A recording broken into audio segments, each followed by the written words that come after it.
morning, students. This is Math Session, 10th Standard, Chapter 7, Mensuration, Volume and Surface Area of Combined Solids. Let us see how to find the volume and surface area of combined solids. Before that, I have to see what is the meaning of combined solids. A combined solid is said to be a solid. So, ஒரு combined solid நம்ம ஒரு solid shape சொல்லலாம் formed by combining two or more solids. That is, ரெண்டு அல்லது மூணு shapes சேர்த்து ஒரு shape form பண்ணிருப்பாங்க. அதுக்கு பேர் தான் combined solid. The concept of combined solids is useful in the fields like doll making, building construction, carpentry, etc. So, இந்த fields எல்லாம் தான் இந்த combined solids use ஆகுது. Let us see some examples for combined solids. First one is tent. So, இங்க கீழே பார்த்தீங்கன்னா cylinder shape இருக்கும்.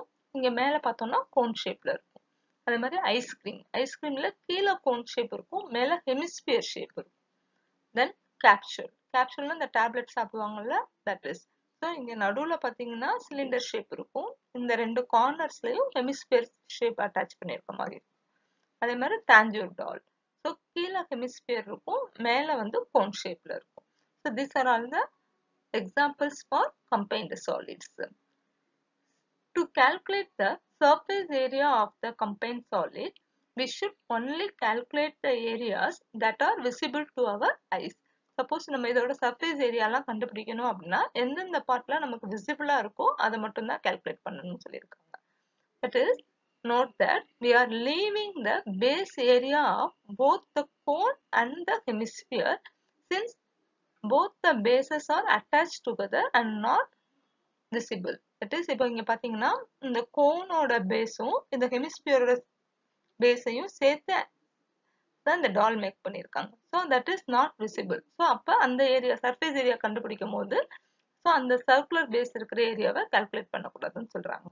Okay, but the volume of the solid formed by joining two basic solids will be the sum of the volumes of the individual solids. இதே இது நீங்க volume கண்டுபிடிக்கணும் அப்படின்னா தனித்தனியா வால்யூம்ஸ் கண்டுபிடிச்சு ஜஸ்ட் ஆட் பண்ணாலே போதும்னு சொல்லியிருக்காங்க. ஸோ தட் இஸ் இந்த சர்ஃபேஸ் ஏரியா கண்டுபிடிக்கும் போது தான் நம்ம ரொம்ப கேர்ஃபுல்லா பார்த்து ஐடென்டிஃபை பண்ணி கால்குலேட் பண்ணணும். Combined solids பேஸ் பண்ணி சில சம்ஸ் பார்க்கலாம். Let us see the example 25th sum in chapter 7. A jewel box is in the shape of cuboid of dimension 30 cm cross 15 cm cross 10 cm. That is, ஒரு cuboidனா length, breadth, height. So, அதோட dimensions கொடுத்திருக்காங்க. Surmounted by a half part of the cylinder. So, surmountedனா மேல இருக்கிறது. So, அந்த cuboid box half part of the cylinder வந்து cover பண்ணிருக்குன்னு சொல்லியிருக்காங்க. As shown in the figure means in the see this figure. Okay, கீழே இருக்கிறது cuboid box, அதுக்கு மேல half part of the cylinder வந்து கவர் பண்ணிருக்காங்க. ஸோ இப்படி இருந்தது அப்படின்னா find the volume of the box அப்படின்னு கேட்டிருக்காங்க. ஸோ வால்யூம் கண்டுபிடிக்கும் போது இந்த கியூபாய்டோட வால்யூம் கண்டுபிடிச்சிட்டு இந்த மேல இருக்கிற ஹாஃப் பார்ட் ஆஃப் த சிலிண்டரோட வால்யூம் கண்டுபிடிச்சு ரெண்டையும் ஆட் பண்ணா போதும். So let us see the solution. Before that, இங்க லென்த் என்ன கொடுத்திருக்காங்கன்னா 30 சென்டிமீட்டர்னு கொடுத்திருக்காங்க. ஸோ இங்க லென்த் 30 சென்டிமீட்டர், பிரெத் 15 சென்டிமீட்டர். பிரெத்னா இங்க இருக்கிறது. அது மாதிரி ஹைட் எவ்வளோனா 10 சென்டிமீட்டர். ஸோ இங்க ஹைட் கொடுத்திருக்காங்க. ஸோ இந்த சர்மவுண்டட்னா அட்டாச் ஆயிருக்குன்னு சொல்லியிருக்கோம். ஸோ இந்த கியூபாய்டோட லென்த் வந்து சிலிண்டரோட ஹைட்டா இருக்கும். அதே மாதிரி இதோட பிரெத் வந்து கியூபாய்டு சிலிண்டரோட டயாமீட்டரா இருக்கும். Okay, so let us see the solution. First you have to write the given shapes. ஒரு ஷேப் வந்து கியூபாய்டு கொடுத்திருந்தாங்க, அனதர் ஷேப் வந்து சிலிண்டர் கொடுத்திருந்தாங்க.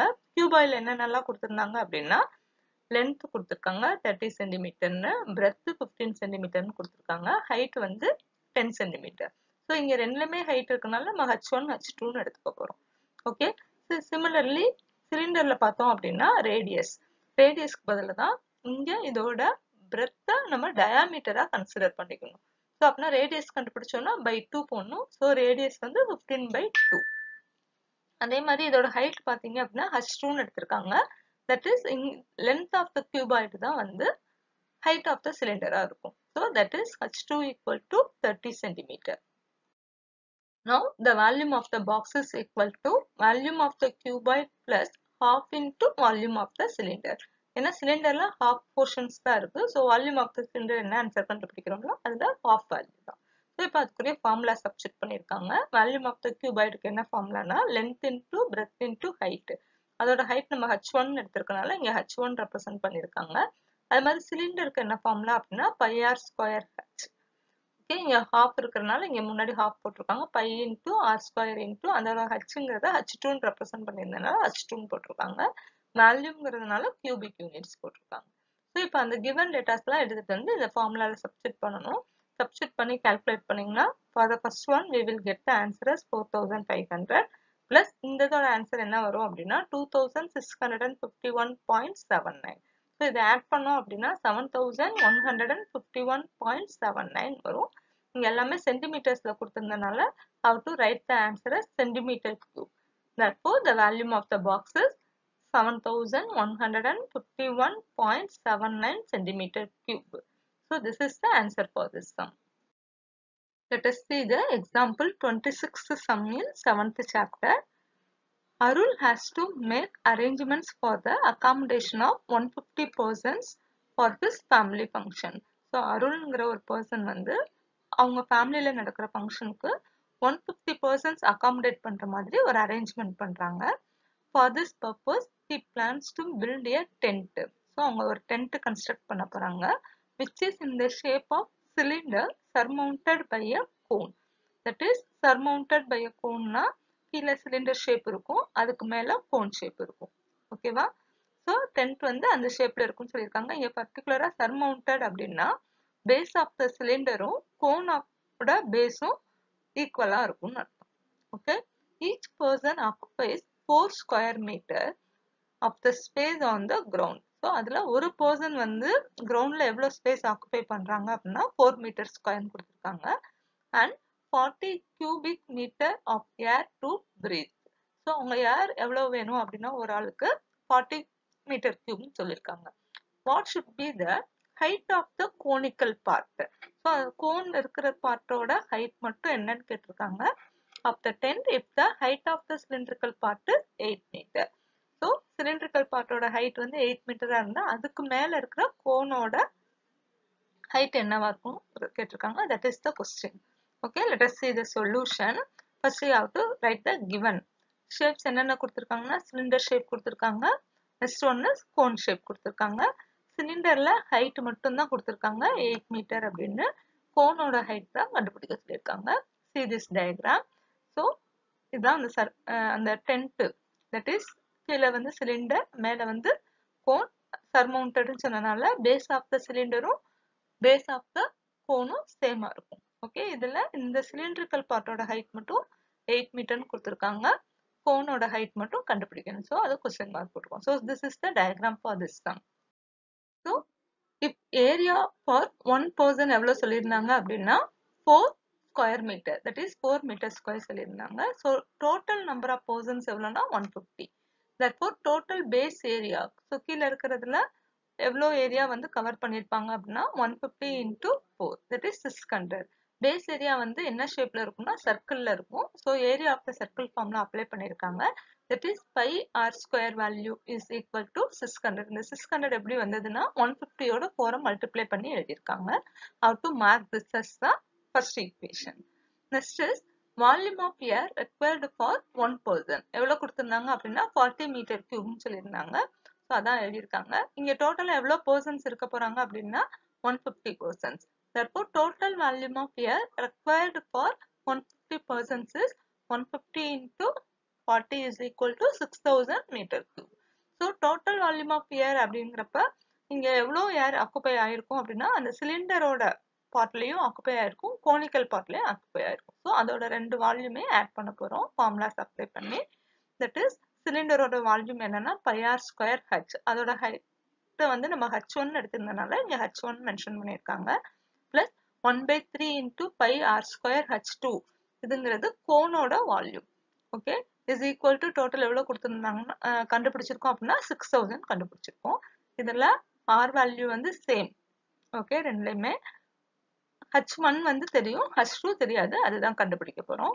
ஸோ இதுல இருந்து π r ஸ்கொயரை காமனா எடுத்துட்டோம் அப்படின்னா h1 plus 1/3 into h2 equal to 6000 வரும். நெக்ஸ்ட் இந்த பை ஆர் ஸ்கொயரோட வேல்யூ நம்ம என்னன்னு கண்டுபிடிச்சிருந்தோம் அப்படின்னா 600 ஃபர்ஸ்ட் ஈக்குவேஷன் யூஸ் பண்ணி அதை இங்கே சப்ஸ்டிட் பண்ண போறோம். சப்ஸ்டிட் பண்ணோம்னா 600 into 8 plus h1 ஓட value 8 plus 1/3 into h2 equal to 6000. So இதை நம்ம டிவிஷன்ல கொண்டுட்டு வந்திருக்காங்க. 600 இந்த சைடு டிவிஷன்ல கொண்டுட்டு வந்தாங்க அப்படின்னா இந்த ஜீரோ கேன்சல் ஆயிடும். அதே மாதிரி இந்த ஜீரோ கேன்சல் ஆயிடும். அடுத்தது 6 டேபிள்ல கேன்சல் பண்ணோம்னா 1 டைம். இது வந்து எவ்வளவு டைம்ஸ் வரும்னா 10 டைம்ஸ் வரும். ஓகே, ஸோ இதுக்கப்புறம் இந்த கால்குலேஷன்ஸ் நம்ம பண்ணி கண்டுபிடிக்க போறோம். That is 1/3 h2 equal to இந்த பிளஸ் 8 இந்த சைடு வரும்போது -8ன்னு மாறிடும். ஸோ ஆன்சர் வந்து 2ன்னு கிடைக்கும்.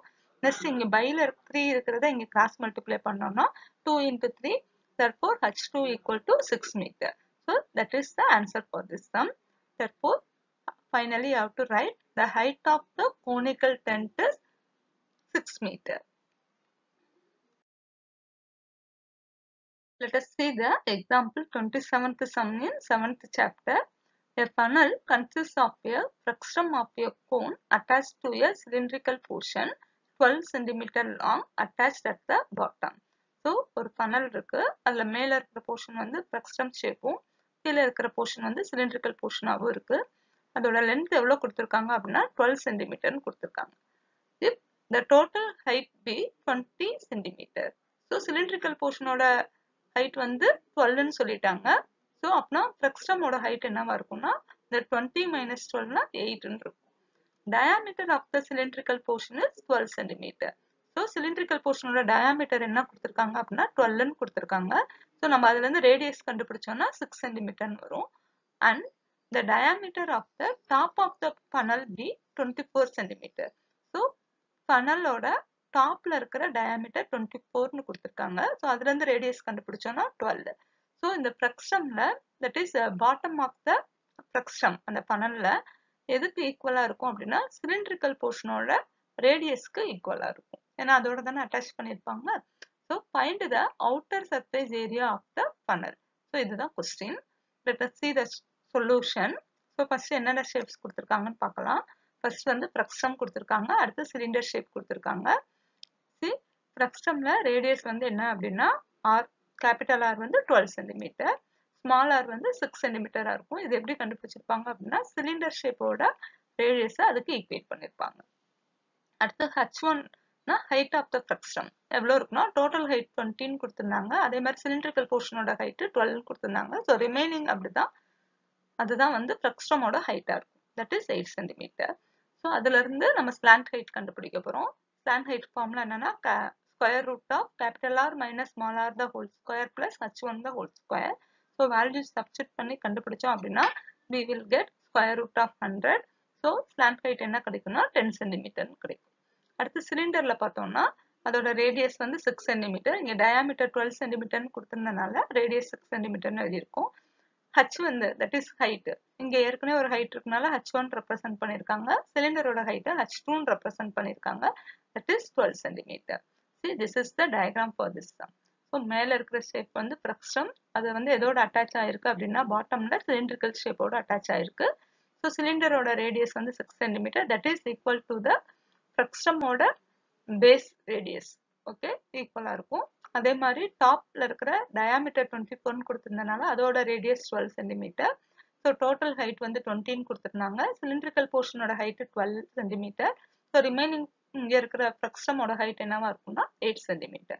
ஸோ இந்த கிவன் டேட்டாஸ்லாம் கரெக்டா எழுதணும். அதே மாதிரி டயக்ராமும் கரெக்டா வரைஞ்சு அதுல பார்ட்ஸ்லாம் கரெக்டா மார்க் பண்ணணும். ஓகே, தட் இஸ் இந்த மெஷர்மெண்ட்ஸ்லாம் கரெக்டா மார்க் பண்ணணும். அதுக்கப்புறம் தான் சம் செஞ்சீங்கன்னா ஈஸியா இருக்கும். நான் அவுட்டர் சர்ஃபேஸ் ஏரியா தான் கண்டுபிடிக்கணும். ஸோ இங்க எதெல்லாம் விசிபிளா இருக்கும் அப்படின்னா curved surface area of the சிலிண்டரும் curved surface area of the ஃப்ரஸ்டமும் தான் விசிபிளா இருக்கும். ஸோ அதுக்கு ரெண்டுக்குரிய ஃபார்முலாஸையும் எழுதணும். தட் இஸ் சிலிண்டருக்குரிய ஃபார்முலா என்னன்னா 2πRH, அதோட ஹைட் வந்து நம்ம h2ன்னு எடுத்திருந்தனால h2ன்னு ரெப்ரசென்ட் பண்ணிருக்காங்க. பிளஸ் ஃப்ரஸ்டம்க்கு π into capital R plus small r into l square units போட்டிருக்காங்க. இப்போ இதுல வேல்யூஸ் எல்லா வேல்யூஸ்மே தெரியும், அதை கொண்டுட்டு வந்து சப்ஸ்டிட் பண்ண போறோம். ஸோ சப்ஸ்டிட் பண்ணதுக்கு முன்னாடி இதை சிம்பிளிஃபை பண்ணியிருக்காங்க. தட் இஸ் இங்க ரெண்டு இதுலயுமே π காமனா இருக்கனால π காமனா எடுத்திருக்காங்க. எடுத்துட்டா 2RH2 plus capital R plus small r into எல்ன்னு கிடைக்கும். ஸோ இப்போ வேல்யூஸ் சப்ஸ்டிட் பண்றாங்க. சப்ஸ்டிட் பண்ணி how to find the answer. So last 22/7 போட்டு cancel பண்ணோம் அப்படின்னா we will get the answer as 1018.28 அப்படின்னு கிடைக்கும். இங்க ஸ்கொயர் யூனிட்ஸ் போடணும். எல்லாமே சென்டிமீட்டர்ல கொடுத்திருந்தனால final ஆன்சர்ல outer surface area of the funnel is 1018.28 centimeter square னு மென்ஷன் பண்ணணும். So this is the answer for this sum. Next we are going to see the example 28th sum in 7th chapter. See the question. A hemispherical section is cut out from one face of a cubical block such that the diameter L of the hemisphere is equal to side length of the cube. So ஒரு cubical block இருக்கு. அதுல இருந்து ஒரு hemisphere section cut பண்ணி எடுக்கிறாங்க. அதுல இருக்கிற diameter வந்து is equal to the side length of the cube அப்படின்னு சொல்லியிருக்காங்க. Then determine the surface area of the remaining solid. So அப்படின்னா மீதி கட் பண்ணி எடுத்ததுக்கு அப்புறம் மீதி இருக்கிற சாலிட்ல சர்ஃபேஸ் ஏரியா என்னவா இருக்கும்னு கேட்டிருக்காங்க. Let us see the solution. So இங்க என்னென்ன ஷேப்ஸ்லாம் கிவன்ல கொடுத்துருக்காங்கன்னா ஒன்று கியூப் கொடுத்துருக்காங்க, இன்னொன்று ஹெமிஸ்பியர் கொடுத்துருக்காங்க. ஸோ அதுக்கப்புறம் இங்க வேற என்ன கொடுத்துருக்காங்க அப்படின்னா diameter of the hemisphere வந்து எதுக்கு ஈக்குவலா இருக்கும்னா side of the cube. அதோட வேல்யூ என்னன்னு சொல்லியிருந்தாங்கன்னா Lன்னு சொல்லியிருந்தாங்க. So see this is the diagram. Cubical means all the sides are equal. So அதுல இருந்து ஒரு hemisphere part கட் பண்ணி எடுக்கிறாங்க. அதுல இருக்கிற diameter வந்து equal to the side of the cube. So these are all the given data. So நம்ம cubeல பாத்தீங்கன்னா side மட்டும் தெரிஞ்சாலே போதும், that is L. ஓகே, அதே மாதிரி ஹெமிஸ்பியர்ல பார்த்தோம்னா diameter Lன்னு கொடுத்துருக்காங்க. ஹெமிஸ்பியர் ஸ்பியரை பொறுத்த வரைக்கும் நமக்கு ரேடியஸ் மட்டும் தெரிஞ்சா போதும். இங்க diameter Lன்னு சொன்னனால ரேடியஸ் நம்ம என்னன்னு எடுத்துக்க போறோம்னா L/2ன்னு எடுத்துக்க போறோம். Now total surface area of the remaining solid தான் நம்ம கண்டுபிடிக்கணும். That is equal to surface area of the cubical part plus curved surface area of the hemispherical part minus area of the base of the hemispherical part. See this. So total surface of area of the remaining solid அப்படின்னா இந்த cubical box ஓட full area கண்டுபிடிக்க போறோம். அதே மாதிரி இந்த curved surface area of the hemisphere என்னன்னு கண்டுபிடிக்க போறோம். அதுல இருந்து எதை மைனஸ் பண்ண போறோம் அப்படின்னா base area of the hemispherical part. இதை மட்டும் subtract பண்ணிட்டோம் அப்படின்னா we will get the surface area of the remaining solid. So first இதுக்குரிய ஃபார்முலாஸ்லாம் சப்ஸ்டிட் பண்ணலாம். சர்ஃபேஸ் ஏரியா அப்படின்னா இங்க மொத்தம் எத்தனை சர்ஃபேஸ் இருக்கும் அப்படின்னா கியூப்ல 6 சைட்ஸ் இருக்கும். ஸோ ஃபார்முலா இஸ் 6a² நம்ம லோயர் கிளாஸஸ்லயே படிச்சிருக்கோம். அப்படி இல்லைனாலும் 6 இன்டூ இங்க எட்ஜ் இன்டூ ஹோல் ஸ்கொயர்னு போட்டிருக்காங்க. தட் இஸ் சைடை தான் இங்க எட்ஜ்னு மென்ஷன் பண்ணியிருக்காங்க. Whole square plus curved surface area of the hemispherical part. So அது என்னன்னு போட்டிருக்காங்க அப்படின்னா 2πr² minus area of the base of the hemispherical part வந்து πr². that is இங்க சர்க்கிள்ல தானே இருக்கும். ஸோ அதை தான் மென்ஷன் பண்ணியிருக்காங்க. ஓகே, நெக்ஸ்ட் இதுல இந்த 2πr² இருந்து இந்த πr² மைனஸ் பண்ணிட்டாங்க அப்படின்னா we will get πr² alone. Okay, so இப்போ இதுல வேல்யூ சப்ஸ்டிட் பண்ணிருக்காங்க. எட்ஜுக்கு பதில் தட் இஸ் சைடு வந்து Lங்கிறதுனால L², ரேடியஸ் வந்து L/2 தான் ஹோல் ஸ்கொயர். ஸோ இங்க 6L² கிடைக்கும். இங்க பிளஸ் πL² divided by 4 கிடைக்கும். ஓகே, LCM எடுத்தோம் அப்படின்னா பைல 4 வரும். இந்த 6 வந்து கிராஸ் மல்டிப்ளை பண்ணும்போது 6 into 4 வந்து 24 ஆயிடும். ஓகே, L² காமனா எடுத்துட்டாங்க அப்படின்னா 24 plus 5 மட்டும் கிடைக்கும். So this is the answer for this sum. Finally, I have to write total surface area of the remaining solid is equal to 1/4 into 24 plus 5 into L² square units. Thank you students.